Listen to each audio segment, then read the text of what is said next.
Okay, yes, it is showing recording. So we're just going to do a short recording around some issues with and myths around finding your scroll or mountains in your scroll. And I'm talking today with Craig Ferguson for a short while around some of the things that he's found helpful with his scroll and some of the things I've found with dialoguing with many people around their scrolls. It's really beginning clear myths are really beginning to comfort that you are buying into, which is on scroll, which is an important element to moving into new wineskin. So Craig, just let me ask you then, what are some of the things that you personally, when you were finding your scroll, really helped you identify it? Well, it was the realization that the scroll, well, it kind of all happened at once. It was that the scroll was something that what was written on our scrolls is often something that we've been doing for a while, but may have never since the authorization to do it, or the fact that it was part of our design. It was the difference between something that we've done pretty often versus knowing that that's part of something that God really wants us to do. That it's a primary portion or piece of God's plan for our lives.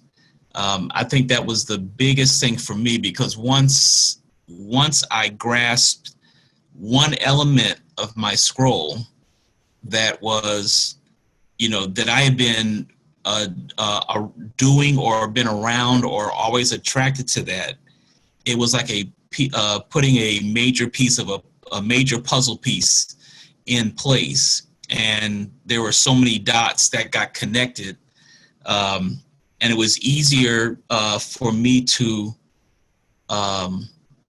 I guess add another level of faith to it, because I knew that God was backing me on it, and it wasn't just something that maybe I may have over the years felt that I was just inclined to do, if that makes any sense. Yeah, no, those good points. And I think with scrolls, it's just it's an interesting thing, because there's so many different ways in which people find their scroll. So it's hard to formalize and just say do this and this. Right. Probably because we're all so different personalities, we respond to different things. Right. There's definitely, I think there's definitely an awful lot of people who they're actually living out the scroll, but they don't realize. And sometimes it's more a question of bringing that into the forefront. Yeah, and the other part of it. Scroll. The other part of it is that when you learn of your scroll after having had some heavenly encounters, ascending, and you recognize that you're in heavenly places, and this is actually up there. It's like it kind of cements things for you. It really puts it's really like the glue. It's like I'm in the heavenly realms, and I see that this is really part of my life. And it just basically silenced all my internal critics. Maybe this is something that you like to do, and God may not be in it, and all that kind of stuff. It really silenced my internal, I guess the word would be apprehensions. It took a lot of those away. Yeah.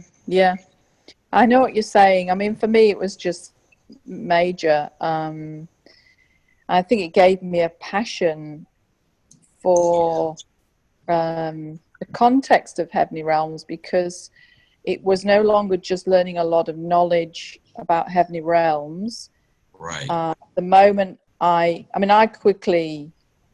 known my scroll for a long time, but I got further depths of it through the Heavenly Realms, which was a slightly different application from what I was doing before, which was quite a challenge in a way, because it was opposite of what I was thinking it would be. But it gave me such an intense passion, hunger, and energy to do the rest, that for me it was such a it was so important that I identified it early on. And what I'm seeing is there are a lot who are choosing the other route. They're doing a lot of head knowledge first, and then they're not going to heaven for quite a while. Then they decide to going into heaven for quite a while, and they're doing general intimacy encounters. And then for some, it's like 2 years down the track, they're deciding, oh, maybe I should look at my scroll. Right. And that I'm seeing is actually, it's just not a good way. Right. It should be the opposite, really. It should be probably hardly any head knowledge, really, because if we can't actually hear God for ourselves, it's very dangerous eating off the tree of knowledge. Yeah. And then if we don't find that scroll, we end up just we're doing something with our lives, whether we like it or not. Yes. You know, we are so we're missing out on all that chance of living out our highest calling, or redesigning our lives, or even putting the planning in so that we can fulfill the greatest calling. We're missing those times, and so that's another few years wasted. Whereas actually, the way I saw what we were meant to do from eternity was actually come down to the earth, and the scroll was in our hearts. Yeah. And the moment we're born, we're designed to live out our scroll. Right. Yeah. So if we can get that kind of understanding that actually it's written in our hearts, and our hearts and our spirits are actually trying to fulfill it, because you can see people have certain passions for certain things, and so they're trying to manifest it.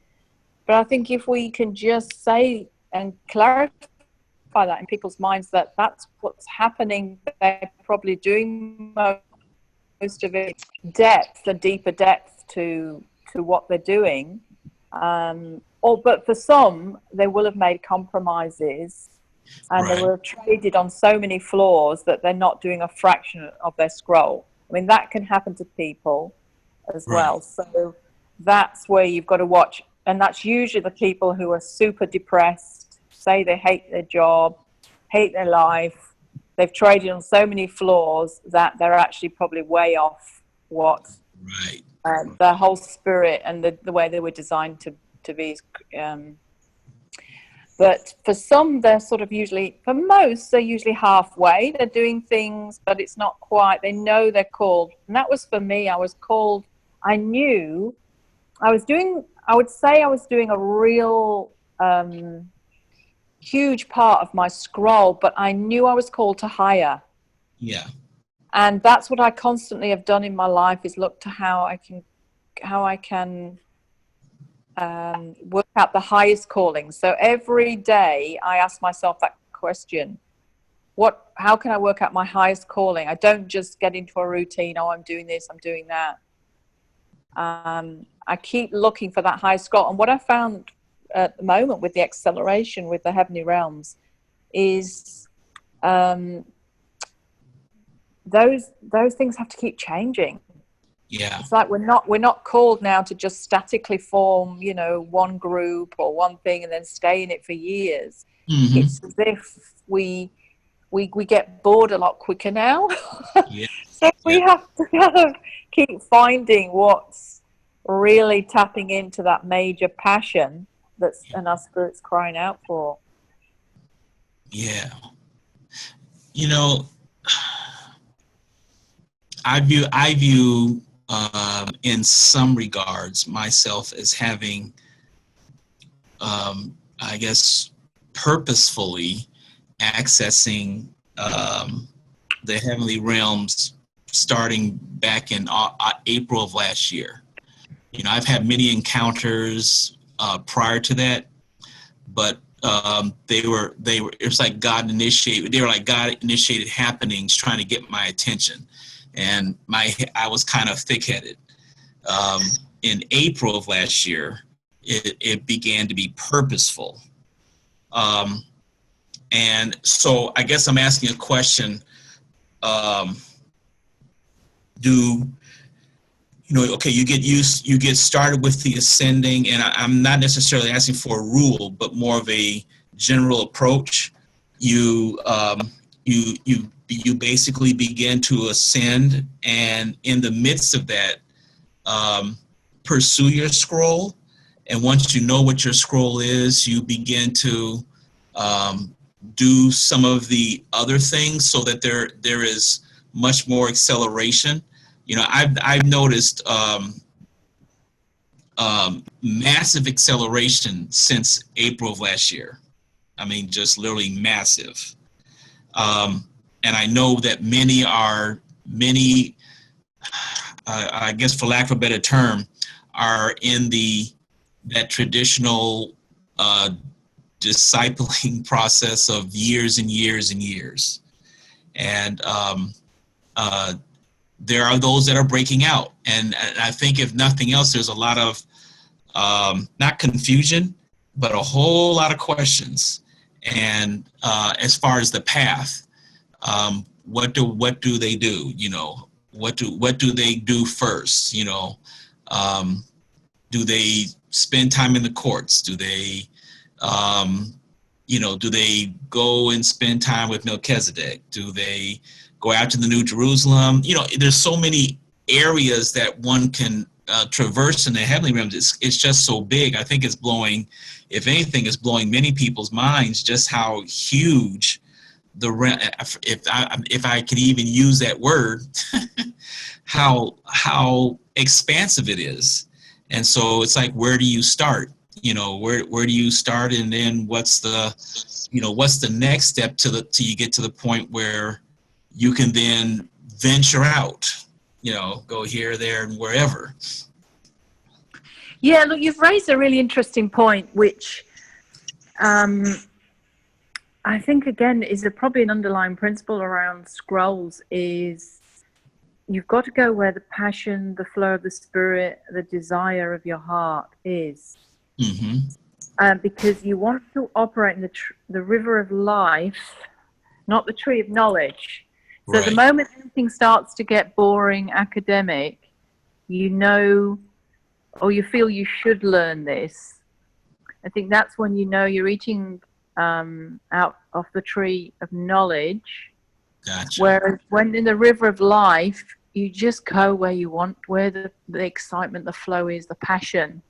And I think that's what it is with scrolls, that if you've seen something, but there's absolutely no desire to do it, it's probably not really on your scroll. Your scroll should, one of the mountains of your scroll, you should be absolutely crawling up the wall to do that thing.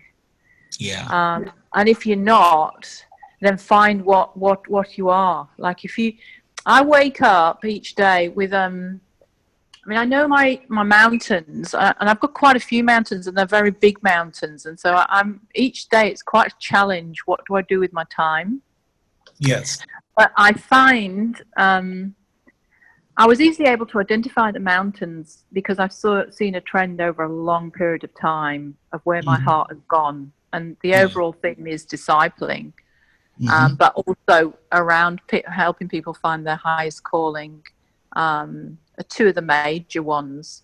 And also then it became more predominant in the last few years as I began to, I got an intense hunger to find out about the wineskin and how effective it was in the world and what was happening and I did a lot on the statistics, and I got absolutely consumed with how the old traditional church model was not working and we weren't reaching the people.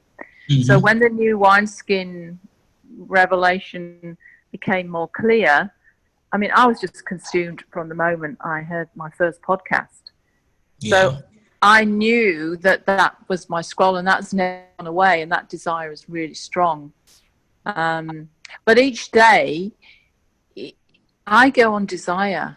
So within those, I've also got a health scroll as well. So some days I want to do encounters. Some days I want to mentor people. Other days I really feel desire to write articles and do stuff for the wider body.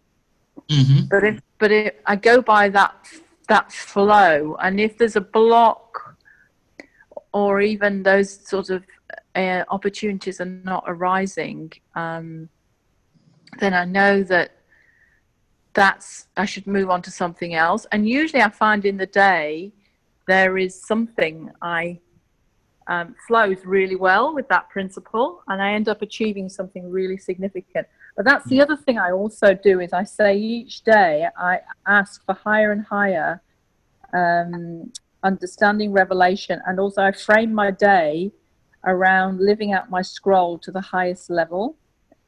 And that's probably about the only thing I do as a kind of almost a protocol, if you say. I do very few other things that are protocol, but I do set that intention. And then I usually find most days I end up, something incredible happens now. I don't get an ordinary day, which is really exciting way, I think, of living the Christian life, which wasn't the case for me before.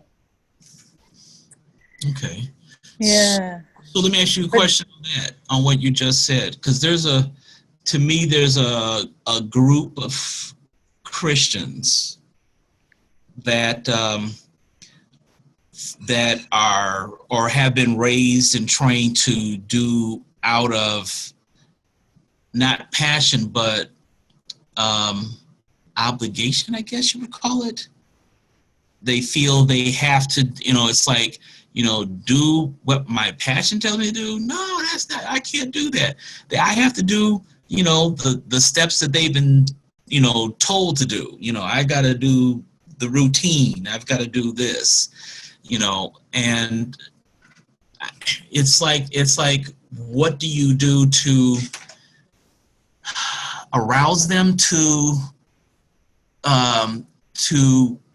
embrace the fact that God has a desire for their lives, and it oftentimes they like it too. It's almost like it's like one generation. I guess the generation that was my parents, they lived out of obligation. They wanted to see. They didn't want their children to live the same hard life that they lived. So they suffered oftentimes when they didn't necessarily have to, so that their children could have, so forth and so on. So then you still have that same mentality often gets passed to the next generation. So in church, you've got those in the traditional, I call it the brick and mortar. And in fact, I'm even considering calling one the church and one the ecclesia, even though both terms are synonymous. But I think ecclesia describes the ascending church, whereas church is the common term that, when you say church, you think brick and mortar, you think congregation type of thing. And so yeah. I'm trying to delineate at the same time, because Jesus died for us all, to keep it all in one, but make enough distinction so that, people can know that there is a distinction. Yes. No, look, I think I understand the essence of your question, and I think I've got a way of seeing it that answers that. I think it's around this question of, are you living in the outer court, the inner court, or the Holy of Holies? Mm-hmm. And if you are more duty, and this is what you should do, and you that's the word.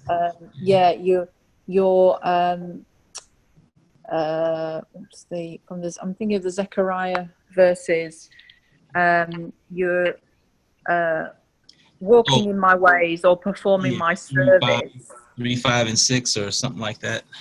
Yeah, 3 verse 5.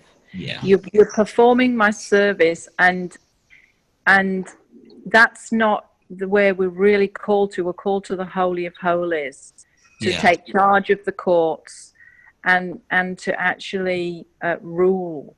So that's where we're going with the scroll, because the scroll is that higher calling, living out the Holy of Holies. yeah. And it's not doing a duty just because we feel like we should. Mm-hmm. Because at the end of the day, it's not logical, sensible either, because it's not sustainable. You usually burn out, or you don't give your best, or you're not even the most skilled person for that role. You're taking a place of somebody who's actually way more skilled, passionate, desperate to serve in that area, but he's not allowed to. He's not able to, because you're filling that role.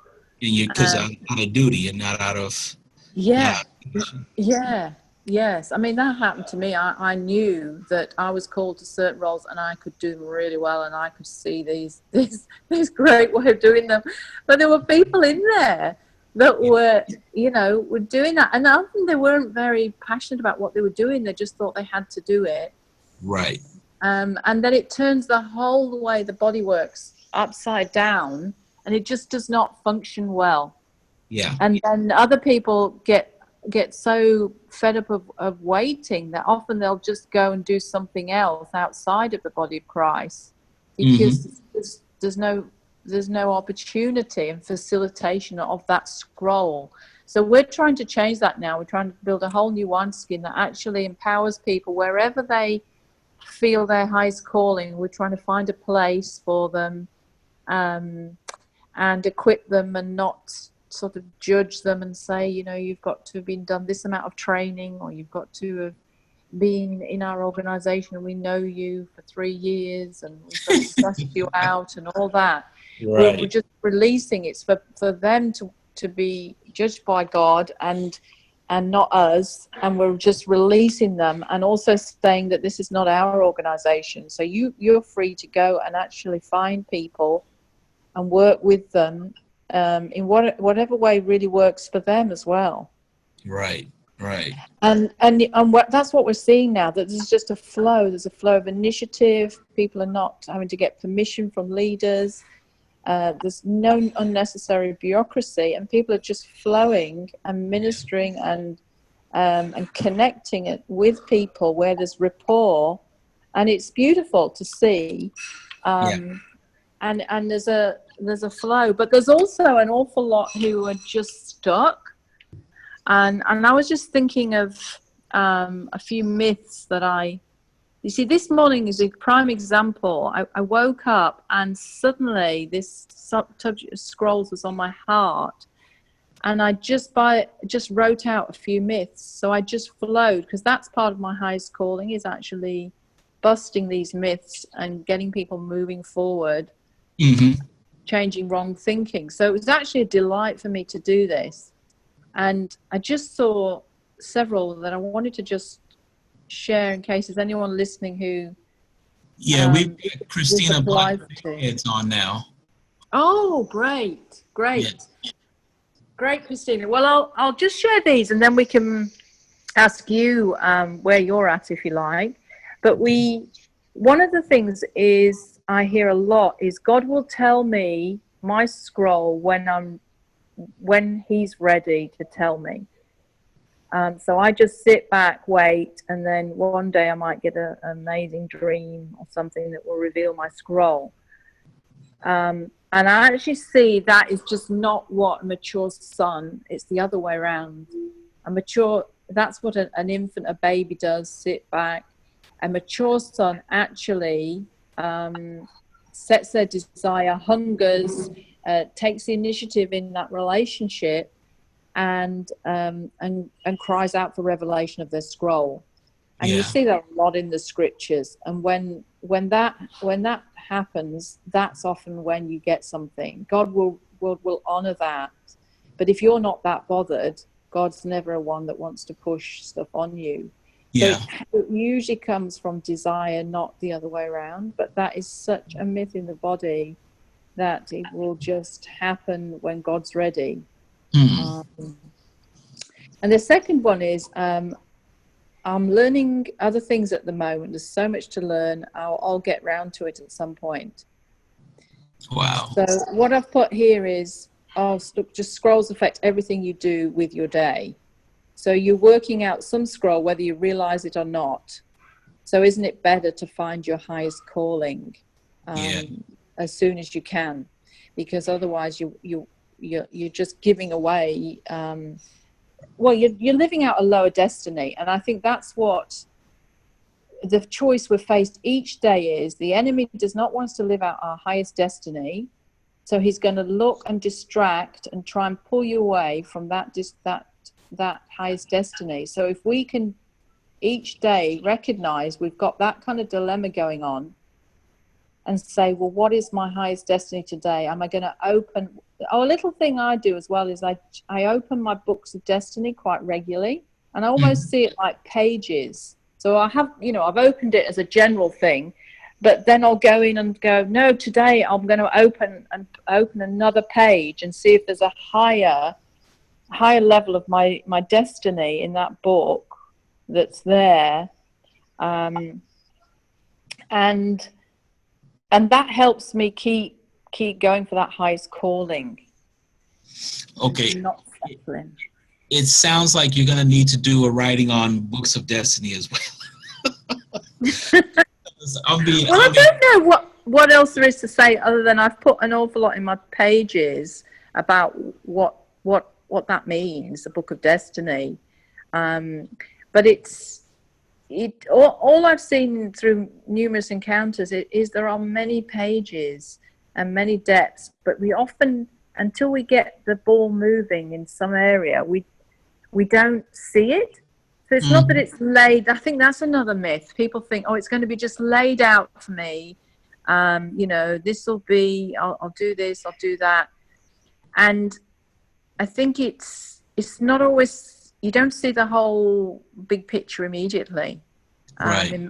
Certainly in my experience, I had some glimpse of the big picture, but didn't fully understand it right at the beginning. Right. I did actually, when I actually went in and opened and looked at I asked to just see my scroll and open it.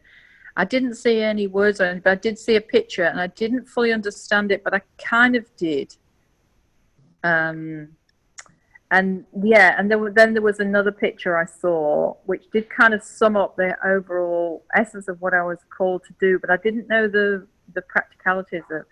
But I went on desire, and I found that I just had this huge, and the first thing I had, the huge desire, was to set up a Facebook group, and I could see all these amazing resources, and I could see what was good and what wasn't so good, and I was desperate to communicate that. So I started with that, and I found that desire just kept going, and then it grew from there. And then I realized, hang on, it's bigger than this. I'm not just called just to do this. And then other things started to happen. And then I had a desire to do those. So it grew and it grew. And I think that's, if you're obedient, then that's what happens. Whereas I think if you trade off fear, I'm not good enough, who am I can't do this. I'm sure there's lots of other people out there who can do this better. They don't need me. There's such dangerous trading floors because the body needs lots of different expressions and different ways of doing things. One person won't meet everyone's needs. Right. So that's why even if people are, say, sharing the same material, but they're doing it a different way, it helps some absorb things better than the other.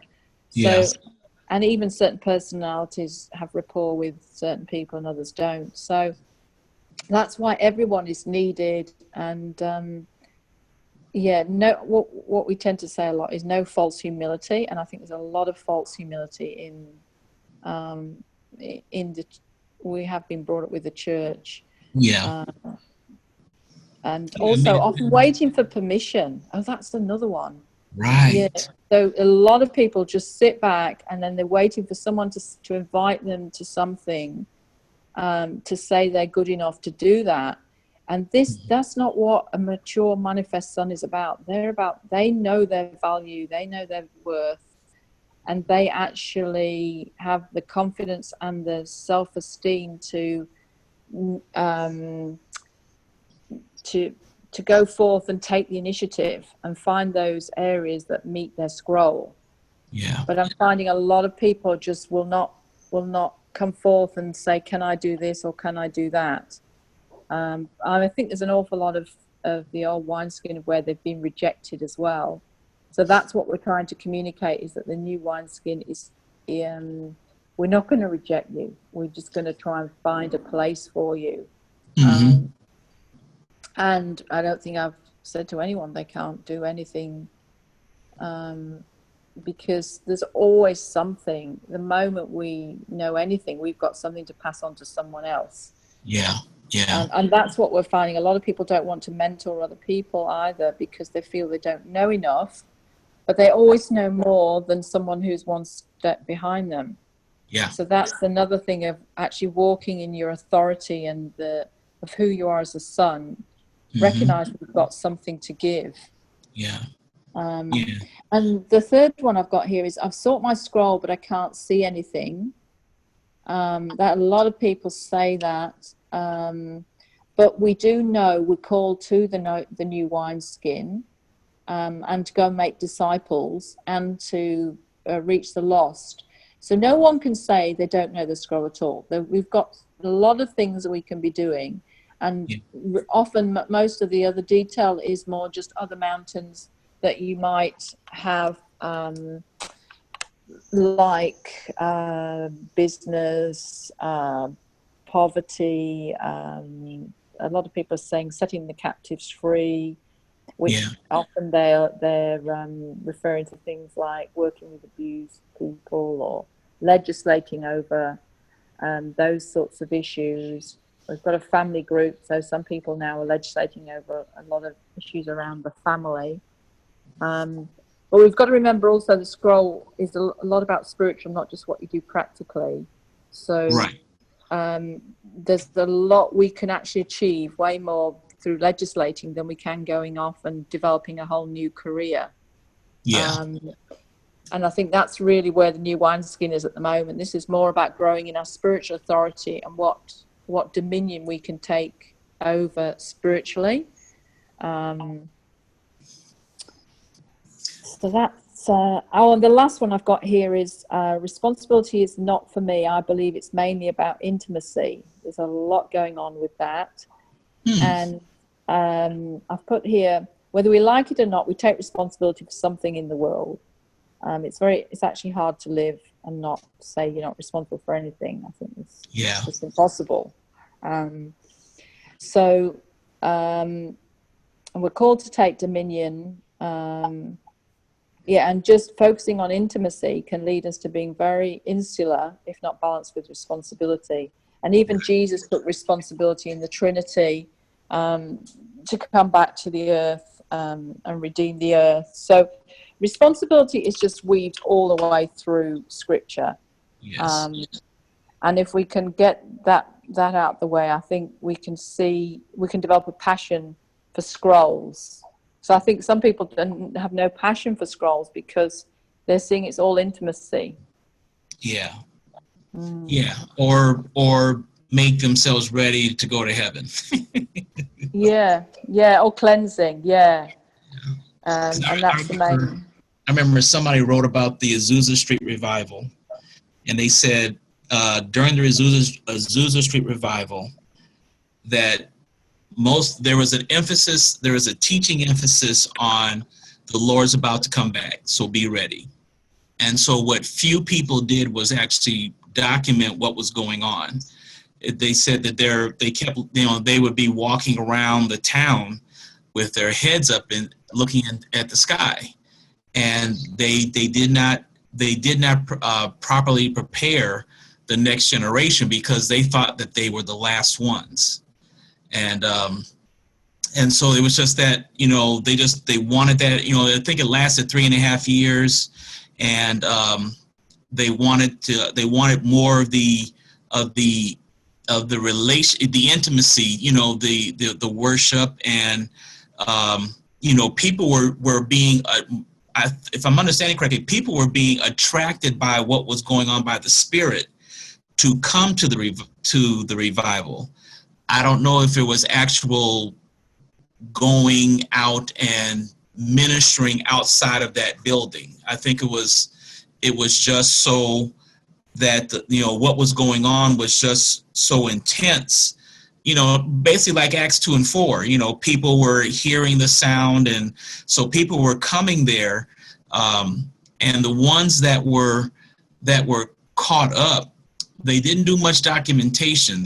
So there wasn't a good record of the things that happened, and it's kind of sad because people missed so much. And it's easy for mainline churches, brick and mortar churches, to basically just have service, and not see the responsibility of doing what God has given them to do.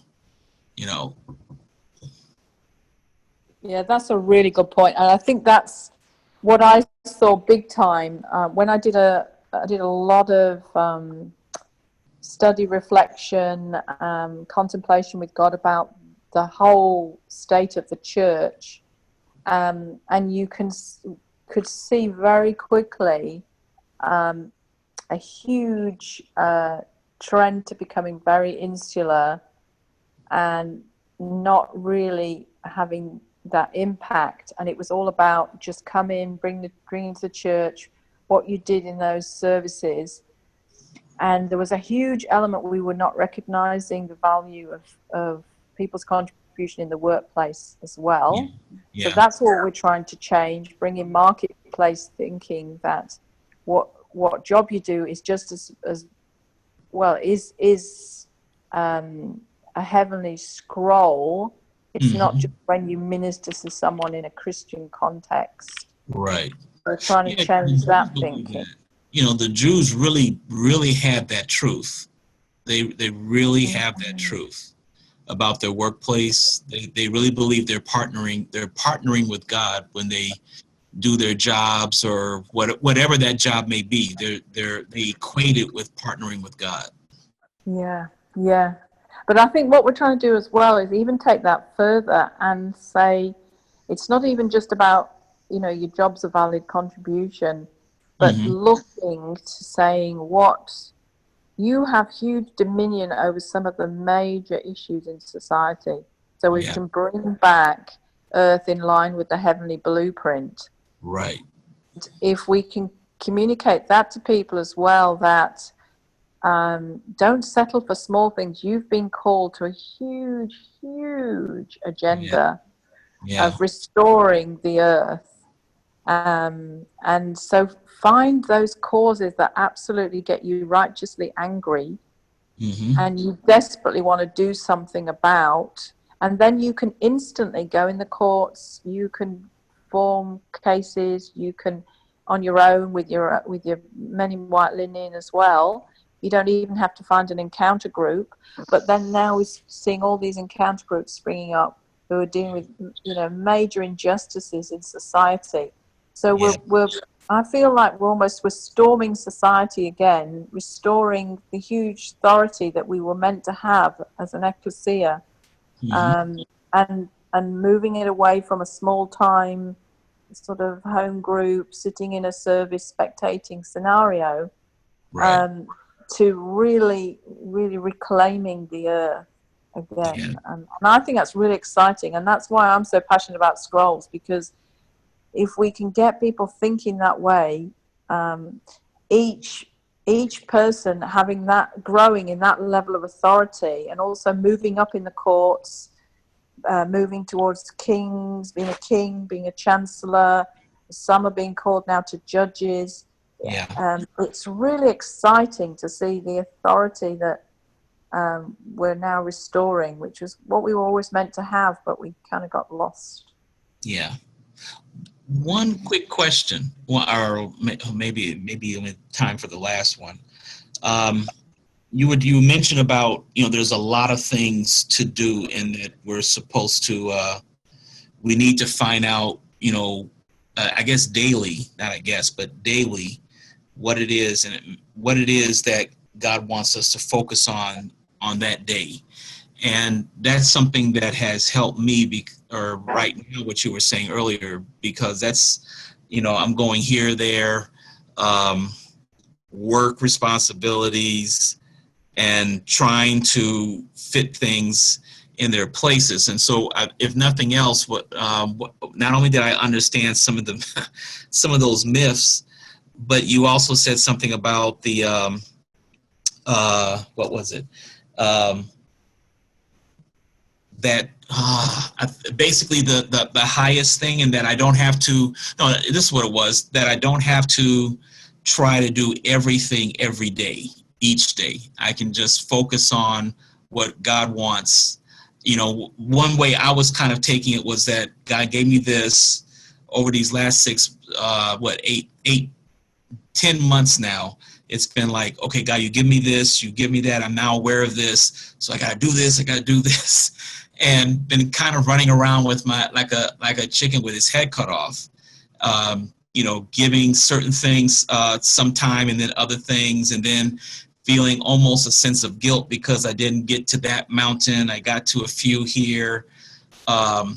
So Yeah, I know yeah, what you're saying, and I think that brings us to how you operate your scroll out of the seat of rest. yeah, And that's what we've got to get to, because we can quickly get overwhelmed with this. But I yeah. think that's the revelation we've had now about the seat of rest is so wonderful, because it allows us to say, yes, we've been given responsibility, but at the end of the day, it's God's kind of show, Mm-hmm. and He's got the overall blueprint to pull everything together. And if we can't do something out of rest, i.e. we've got, it doesn't mean not doing anything. Rest means we've got energy, we're not stressed, we can do it out the flow of the river of life, there's joy in it, there's bliss, there's productivity. If we can do something like that, we're operating out the seat of rest. But Mm-hmm. if that's not happening, and we're suddenly, that's when we end up going back to the outer court operating. I've got all these things I'm supposed to do, and I just need to do them. So and then we go back to performing this God's service. Yeah. And God doesn't really need, it's not the end of the world if we don't get to this or that. God will take care of it, may use somebody else. Mm-hmm. So if we can avoid either feeling guilty and then just doing things when we're frustrated, or even taking on things we're not supposed to do, but just those where that flow of the river of life is, and then feeling peaceful if we can't get to those other mountains today, because there will be time to get to those mountains, and Right. those other things may be taken care of in ways we don't realize either. So we can be peaceful and restful that those things, will be taken care of in some way. Gotcha. Yeah, then we can operate each day in that beautiful place where we just do what we really, really feel we know we've got a mandate for. We've got the anointing of the flow of the river of life on us, and we're exactly where we're supposed to be, and operating in that peace. Gotcha. So I just wanted to ask Christina, have you got any questions you want to ask, or even if you feel comfortable with anything just around your own scroll, your obstacles for you, if you want to chat briefly about that, we can. If not, no worries, we can, no pressure. No, I don't have anything at this time. I'm just listening. Right. Was there some helpful points there that? Um, Oh, well, it was all helpful to me because I'm new to it. Um, Oh, good. so but what was really stood out to me was not getting, or it's okay if you're not, or not at a place where you don't feel overwhelmed or burdened by if you don't get this accomplished at a certain time frame. Yeah. Or that was very helpful to me. Oh, great, great. I mean, I think that is just one of the key things. I think if anyone is new to Heavenly Realms, one of the first things we say is listen to a podcast on Seat of Rest. We've got a page on it, which I think actually has Ian Clayton's podcast link on. That's probably one of the first tools, is to get that clear. But don't translate that to mean, oh, well, if you're a bit pressured, you just don't do anything, or you just drop things. I think that's where people have gone wrong. And then they've just sort of, oh, well, I'll just sit back and I'll just be a spectator because I'm feeling a bit stressed. It's not really that. It's more about building up your capacity to keep in that responsibility vein, but not be stressed by things. Because that's where we're going. It's incredible how much we have missed out. In traditional church, we've not been taught so much that we have got to learn to operate at a much higher level of understanding, revelation, intimacy. So there's a lot to take on. So it's growing our spirit man such that we can absorb all these concepts, operate in them, but very much 24/7 kind of as we're multitasking. That's why I found I'm able to cope with so much more than I used to, because it's all done during the day as I'm operating. It's not, in sitting in quiet times and doing this and that. It's whenever something pops up in the day, I'll see a mandate, I'll see something, right, oh, that's it, I'll just go in there, and then I've got to do a court case about that. I've got to go in, I've got to deal with that accusation. I've got to go and do something spiritually there and then in the moment. And then we can start operating 24/7 out of Heavenly Realms, and also operating in our scroll without it overwhelming us. And also finding more and more accelerated ways. If we keep looking for those accelerated ways instead of some of the lower ways that are very time consuming and a bit religious, they actually pull us down. So in the end, our scroll becomes burdensome because we're doing it from a lower age. And that's a good point. That's usually a sign that God is asking us to move to a higher age as well. So there's a lot of things now I don't do to the same degree as I used to, because I'm now operating out of a higher age. And I'm actually finding, even with court cases or legislating, they're so much quicker now, and so they don't take the toll out of me of what they used to, because I think we're actually asked to, the more authority we have, the more we can just show up in heaven, and they know who we are, and we don't have to go through all this protocol, and it's almost like we get to be part of the team.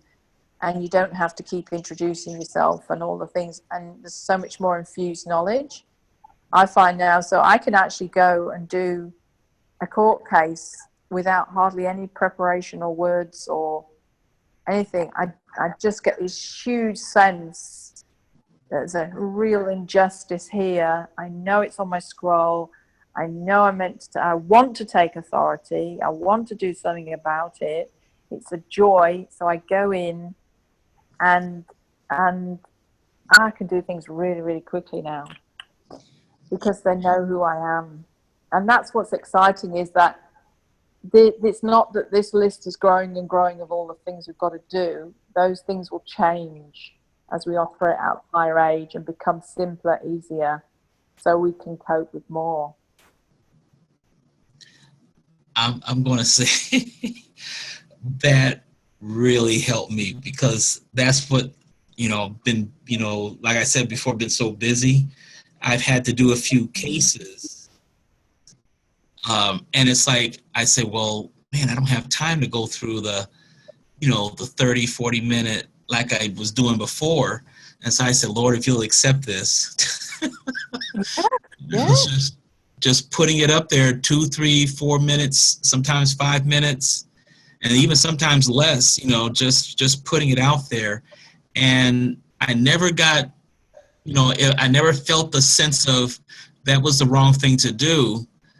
It was like, but I just hadn't heard it. So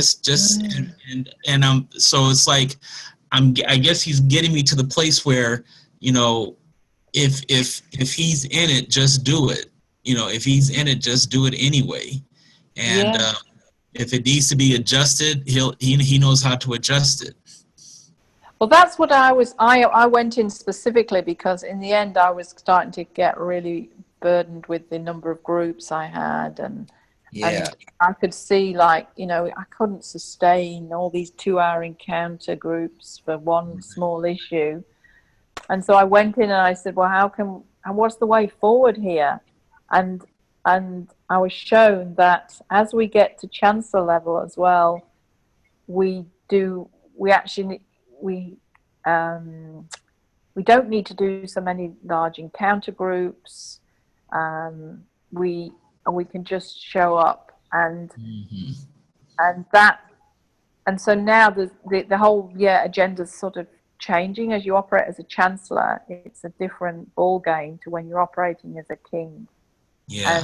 And that's what's exciting, is that it does keep changing. It keeps morphing how we operate as we move higher up the courts, and that brings interest, vitality, and sometimes just sort of ease of operation, which is really, I think it's just lovely, because it's so away from religious protocol and this is what we've got to do, and just perform that service over and over again. Right. Yeah, it's fabulous. Okay. Great. Well, could probably end the recording there. That was okay. quite a lot of content, for people, but hopefully that's really helpful to those listening. I'm stopping it now.